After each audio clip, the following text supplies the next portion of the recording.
We now know how Russiagate got started, and we know that it was all a lie started by the Hillary Clinton campaign. That the Hillary Clinton campaign realized she was in trouble because of her email scandal, which had broken in 2015 in the wake of Benghazi. We found these emails of hers that were weird, and people were like, what server was that on, and so on. And it created a problem for her all the way up to Election Day 2016. I could see them and hear them in my ear, and they said, Tulsi Gabbard, you're coming out and criticizing Hillary Clinton and her foreign policy record. Aren't you afraid of what she'll do to you? He asked me this on live television on MSNBC. And you're laughing. I laughed too. I was like, no, I am not afraid of what Hillary Clinton can do to me. When Megyn Kelly and Tulsi Gabbard step into the spotlight together, it's like unleashing a ferocious duo armed with razor-sharp wit and unflinching truth. Side by side, they set their sights on Hillary Clinton, a political titan who once believed she'd survived every storm. But this time, the blows land differently. With precision and fire, Kelly and Gabbard peel back the layers of Hillary's carefully constructed image, exposing the contradictions, the scandals, and the missteps that cost her the crown she so desperately sought. Each line they deliver slices through her legacy like a surgeon's blade, clean, cold, and devastatingly accurate. This isn't just criticism, it's a reckoning. A raw, unapologetic takedown fueled by conviction, intelligence, and a fearless sense of justice. For once, the queen of control finds herself cornered, and the audience can't look away. Is the original election denier. I'm sure you voted for her in 2016. Well, she's not an election denier. She absolutely was the OG election denier.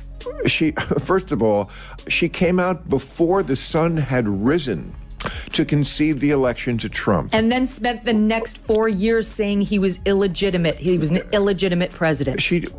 Okay, well, first of all, she didn't say he was an illegitimate. Yes, she did. You tell me exactly what she said. She said those exact words repeatedly. They are using the same old tactic that the deep state's propaganda arm in the media uses.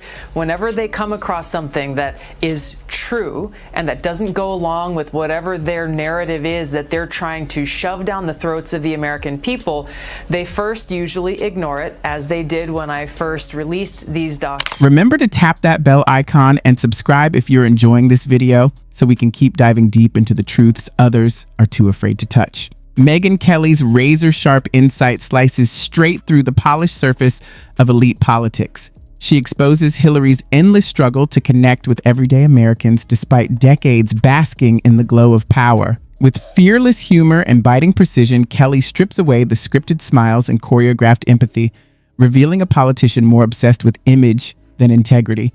Each punchline lands like a mirror reflecting Hillary's missteps, her tone-deaf messaging, her misplaced priorities, and the widening gap between perception and reality.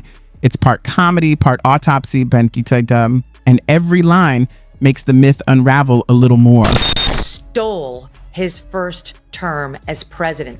These absolute liars who run around trying to act like they're the protectors of democracy completely ruined it, tried to undermine it at every turn and at the highest levels with lies, with out-and-out lies that were really serious, and changed foreign policy and changed the course of history in this country in Trump's presidency.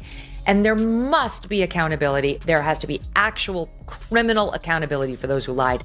And I can't wait to see this administration. With an insider's precision, Tulsi Gabbard steps into the spotlight, calm, composed, and devastatingly clear. She dissects Hillary Clinton's foreign policy record with surgical accuracy, exposing the cracks hidden beneath the polished political veneer. From reckless interventions in the Middle East to her cozy ties with global power brokers, Tulsi paints a portrait of calculated ambition masquerading as diplomacy. Her critique is not theatrical, it's factual, unflinching, and quietly explosive. Each revelation adds weight to her central claim, that Hillary's legacy is built on contradictions, not convictions. Time and again, Tulsi argues, Clinton chose control over compassion and power over peace. a choice that history won't easily forgive. All of these pieces fit quite seamlessly together, creating a very clear timeline that shifted from before the election, the intelligence community almost uniformly saying essentially that Russia is trying to sow discord in the US election, but has no preference for one candidate over another. And then all of a sudden, Trump wins the election, surprising many people, both here and abroad, as we've learned in later documents that we've reviewed, that throughout that campaign, Russia believed that Hillary Clinton would win. Tulsi Gabbard and Megyn Kelly strike with precision, tearing through the once impenetrable armor of Hillary Clinton's political image. Every misstep, controversy, and broken promise is laid bare for all to see. Together, their scrutiny shatters the illusion surrounding her reputation, exposing a career marked more by turmoil and lost chances than genuine triumphs. In this fierce confrontation, polished excuses and rehearsed stories crumble. What unfolds is a raw and unfiltered reckoning with a figure once seen as untouchable, now publicly dismantled before the world. And our audience knows this, and you guys, but just for the record, let's play SOT 10. I do think that he knows that he's an illegitimate president. I believe he knows he's an illegitimate president. He knows that there were a bunch of different reasons why the election turned out the way it did. And as I've been telling candidates who have come to see me, you can run the best campaign, you can even become the nominee, and you can have the election stolen from you. We're trying to tell the American people the truth and expose these people, many of whom you just showed, for who they are as the propaganda arm of the deep state, which would have no power and no influence if they weren't able to feed their lies into a willing spokesperson through the propaganda media. Hillary Clinton's political life has long been shadowed by contradictions. A saga filled with ambition, triumph, and painful stumbles. Megyn Kelly and Tulsi Gabbard don't merely highlight her mistakes, they expose the deep divide between the flawless image she projects and the messy truth hidden behind it. Their examination paints the portrait of a politician skilled at staying in the spotlight, yet distant from the very people she claimed to champion. With each new disclosure, another illusion fades, revealing a woman determined to remain significant but unable to truly connect with those she sought to lead. What Hillary Clinton is doing here is she is not only calling me a traitor, she is not only trying to smear my character, she's sending a warning out to every veteran, every single American, anyone who stands up against the warmongering foreign policies that really are her legacy, that have been so destructive and costly to my brothers and sisters in uniform. Kelly's critique cuts deeper into Hillary Clinton's communication style, calculated yet strangely devoid of life, refined yet empty at its core. She comes across as a performer reciting lines from a teleprompter, aiming to impress rather than to genuinely move her audience. It's the kind of dialogue better suited for focus groups than for those who seek authentic leadership. Kelly's sharp observations capture how weary voters grew tired of polished rhetoric and empty promises, viewing Hillary's grand visions as little more than performance. This wasn't the rise of a leader. It was the struggle of someone clinging to a fading sense of importance in a changing world. Then Tulsi steps in, delivering a precise and informed assessment of Hillary's foreign policy record. Drawing on her firsthand insight, she uncovers a troubling trail of interventionist decisions, from Libya's downfall to Syria's destruction, each one betraying the very principles of peace and diplomacy Hillary claimed to uphold. And as she got closer to Election Day, she decided to concoct two lies about Donald Trump to distract from her email scandal. She got the Steele dossier through this Fusion GPS company that her campaign paid, and she got this group CrowdStrike, which was the one responsible for the hack into that's the one that said that the Russians hacked the DNC. When it comes to Hillary Clinton's obsession with controlling the media narrative, Megyn Kelly pulls no punches. She exposes how the Clinton circle twisted journalism, silenced opposing voices, and built an atmosphere where questioning authority was punished rather than respected. It wasn't transparency. It was a carefully orchestrated publicity act designed to hold together a fragile public image. Tulsi then takes up the mantle, turning her attention to Hillary's inability to adapt to a rapidly shifting political landscape. She argues that this blindness allowed rivals to occupy the vast space left by her failure to grasp the struggles of everyday Americans.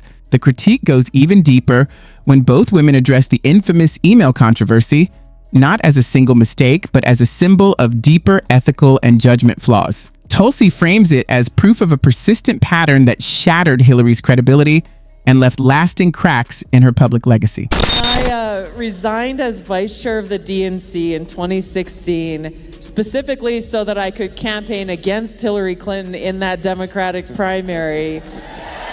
Kelly takes a closer look at the contradictions behind Hillary Clinton's rise to power. Yes, she shattered glass ceilings, but her methods often clashed with the spirit of unity expected from a celebrated feminist figure. Tulsi adds depth to this tension, pointing out how Hillary's calculated political maneuvers distanced her from her own base and cost her countless chances to build genuine connections.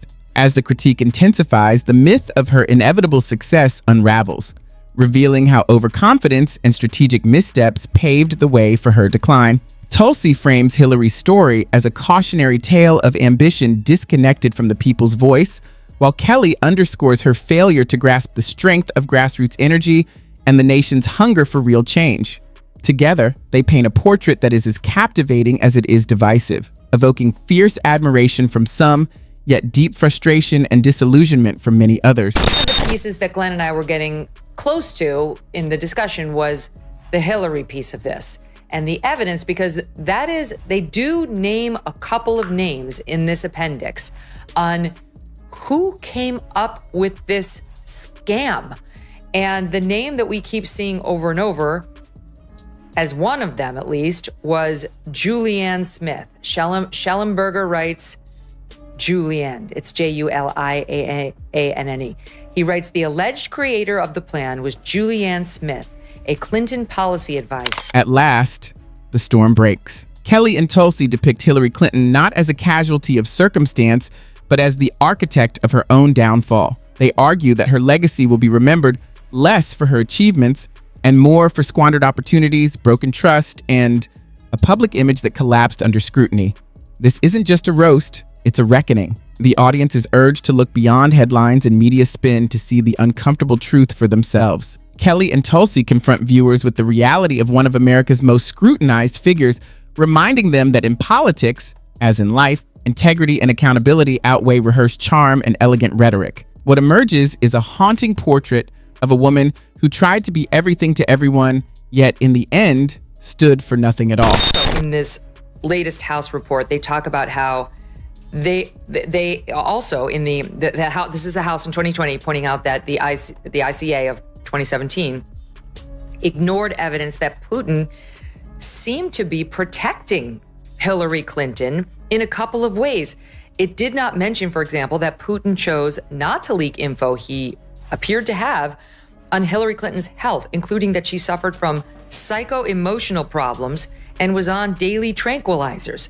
We don't know whether that's true. We know that Putin appeared to have that intel in his pocket and chose not. Leaving the criminal charges to the Department of Justice. I am not an attorney, but as I've said previously, when you look at the intent behind creating a fake manufactured intelligence document that directly contradicts multiple assessments that were created by the intelligence community, the expressed intent and what followed afterward can only be described as a years-long coup and a treasonous conspiracy against the American people. Kelly takes aim at Hillary Clinton's carefully crafted public persona, one designed to appeal to everyone, but truly connecting with very few. Her piercing critique dismantles the polished sound bites, rehearsed moments of empathy, and forced displays of relatability.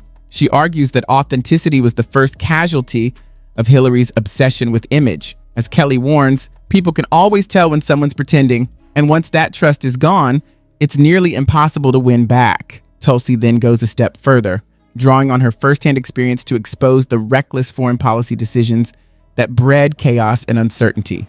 Together, their assessments form a vivid portrait of unchecked political ambition. from failed interventions to cozy relationships with global power brokers, showing how a string of compromises and misguided choices left deep and lasting scars on Hillary's legacy. So the Russians were able to hack Leonard, and that's where they saw the plan. And we now have in the Durham Annex, like full screen grabs of the Russian memos that the Dutch got their hands on and leaked to us, where the Russians are recounting exactly what they saw Leonard discussing about this Hillary Clinton fan and emissary, Julianne Smith, and how they were going to stop Trump, undermine Trump, but most importantly, distract from Hillary's email. Kelly takes aim at Hillary Clinton's media strategy, exposing how her efforts to silence criticism backfired disastrously. Instead of strengthening her image, they fueled distrust and defensiveness, deepening public doubt. Tulsi reinforces the point, arguing that these secretive tactics only made Hillary appear more disconnected in an era that demands openness and sincerity. Both women spotlight her lack of empathy towards struggling working-class supporters whose financial hardships remain unresolved, weakness her rivals eagerly exploited, and once again, the infamous email scandal surfaces. Kelly mocks the clumsy attempts at damage control, while Tulsi points to it as evidence of deeper ethical failings that could no longer be ignored. They also highlight the contradictions in her feminist image, celebrating women's empowerment in public while privately dismissing female rivals, a double standard that ultimately weakened the very cause she claimed to champion. This woman should be in jail. Literally, Hillary Clinton should be behind bars. And so should the people who worked for her who did this. This is so blatantly corrupt.